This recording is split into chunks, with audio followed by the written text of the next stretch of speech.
welcome to my channel. My name is Kiera Patterson, but you can call me KP.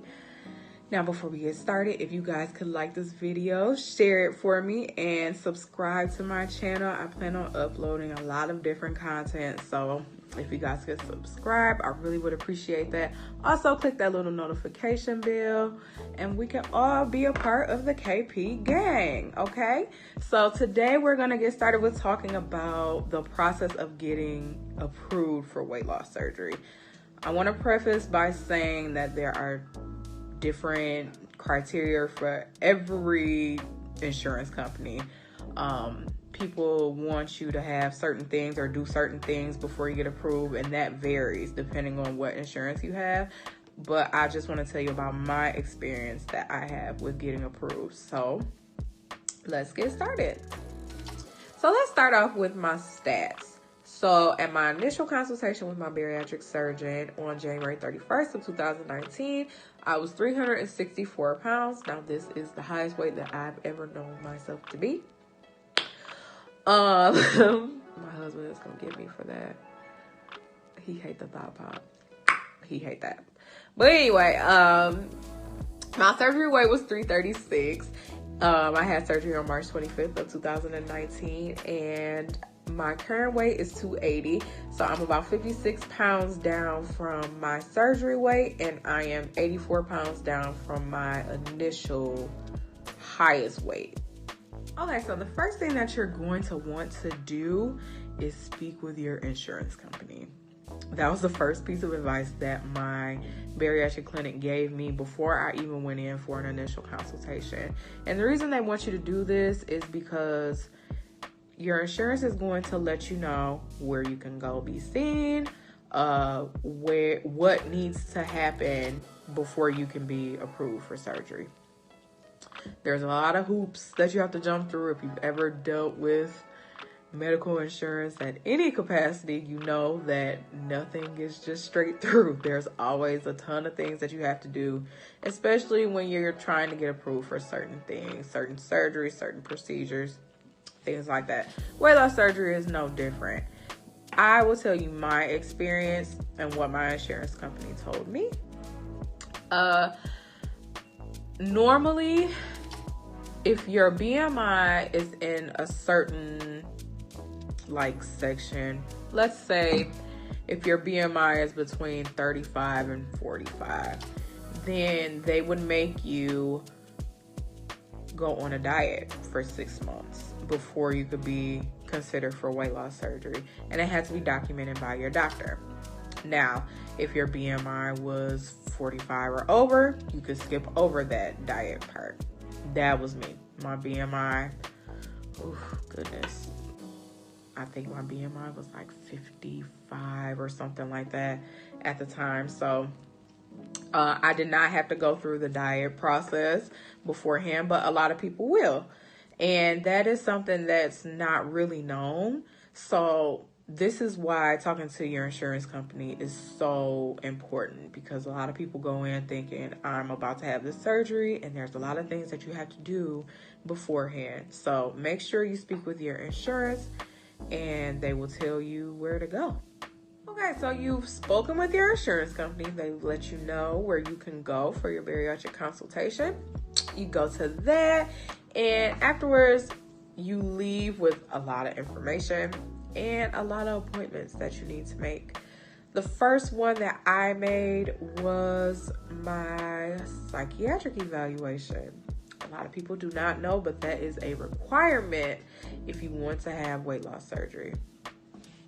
What to expect with that? First of all, it's very lengthy. Not sure if everybody takes the same test or not, but it took me about 3.5 hours to finish, because the first thing you do is a 500 question test. Then you do the emotional eating portion, then you do the binge eating portion, and then I believe that there's something about depression and suicide. So after I did it, I realized the importance of it, especially now being where I am in my weight loss journey. I've realized that it is a very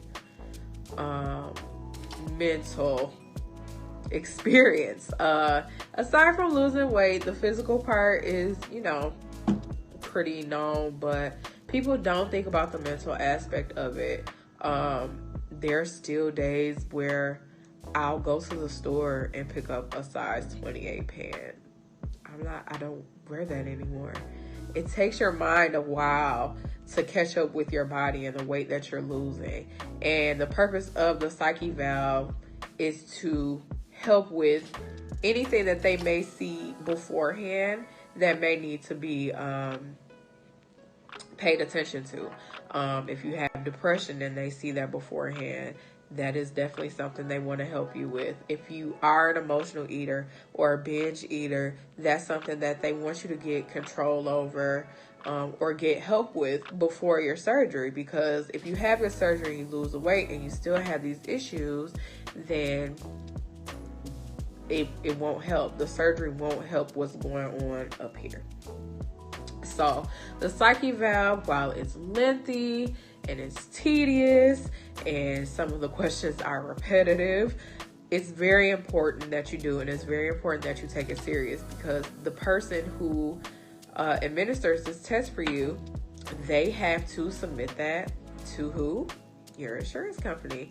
And what you get, whatever score or however they grade the test, can affect whether or not you are approved for weight loss surgery. So it's long and you get tired in there. I was sleepy, but still take it very seriously, because again, this person helps determine whether or not you are qualified for this surgery. And if there's some issues that need to be handled beforehand, it's good to know that ahead of time. So we've had our consultation, we've had our Psych Eval. Now the last thing that you're going to want to do is make an appointment with your primary care physician. And the reason why you want to do that is because he or she knows you better than your bariatric surgeon. They know all of your background history, they know all of your family history, they know how long you've had hypertension, how long your cholesterol has been high, how long you've been borderline diabetic, all of these different things. They know you on a more intimate level. So it's very important that they are included in the process of you getting approved for weight loss surgery. My particular surgeon would not approve me unless I went to my primary care physician. So make sure you make that appointment. It was very quick. He asked me, how I felt about it. And I'm like, clearly I want to do it, or I wouldn't have gone through all of this. He thought that it was a really good idea for me. A lot of times, if you have good communication with your doctor and you guys are on the same page, you'll be in and out. That's probably the easiest thing that I had to do, was just go talk to my insurance company. Talk to my physician. And he sent the paperwork over, and that was that. So that's probably the easiest part out of all of this, is just to talk to your doctor, get his or her approval, and they will send that over to the bariatric clinic, and they will submit all of that to your insurance company, and they will let you know whether or not you are approved. So you turned all of these things in. You turned in your Psych Eval, you turned in your recommendation by your doctor, the bariatric clinic has turned in all of their stuff, and your insurance said, yes, you're approved, and you get a surgery date. First of all, congratulations, this is amazing. Secondly, the last thing that you have to do before you hit the table is your liquid diet. Now, this varies by doctor, not necessarily by surgery. I had to be on a liquid diet for 2 weeks before my surgery. Lord, I've heard people who have only had to be on a liquid diet for 3 days, a week. Some people have to do it for a month. That's the longest I've heard. But it's rough. It's very rough. because it is what it says it is. It's all liquid. My surgeon was kind enough to allow like a cup of vegetables a day, but it had to be raw vegetables, nothing else on it, just raw vegetables. I think I made it a little rougher on myself because I was still working out during that time too, which I don't necessarily think is recommended. I didn't talk to anybody about it before I did it. I just kept on with my normal routine. And a lot of times I would get dizzy or I would have to stop and things like that because you're not getting as much like nutrients and things in as you would if you were eating every day.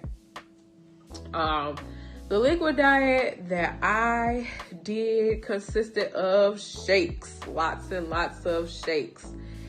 It was a certain type of shake that I had to buy directly from my bariatric surgeon.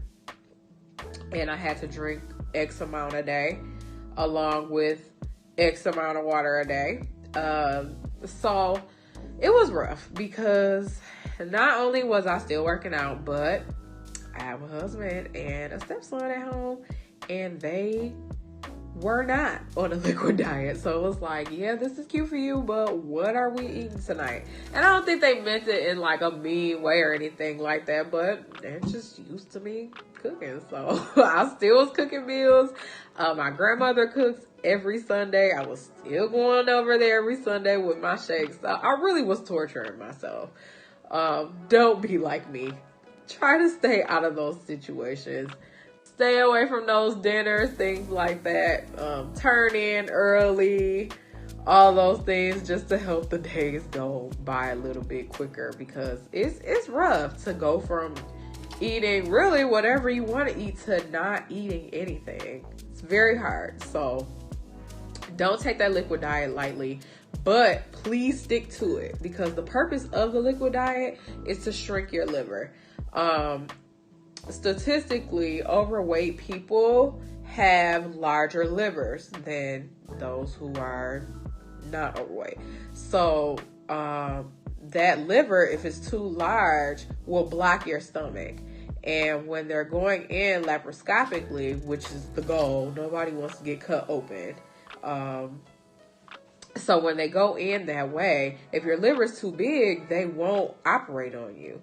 Because if they puncture that liver, that is deadly. You know, you could die. So they're very serious about that. So please, please, please do not cheat on that liquid diet. It's very important. They're not just telling you to do it because they're mean or whatever.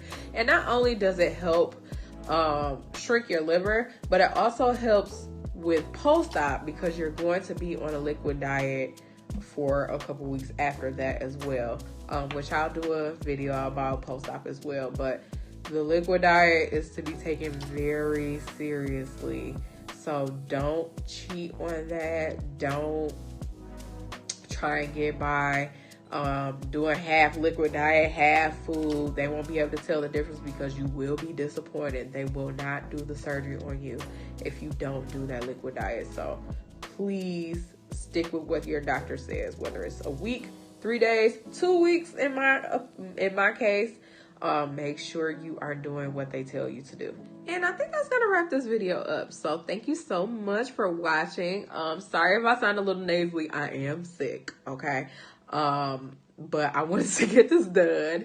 So I appreciate you guys for sticking it out with me. Comment down below your pre-op stories if you've had weight loss surgery, or if you have any questions about weight loss surgery, you can comment those down below as well. Or if you just want to say, hey, you know, comment down below too.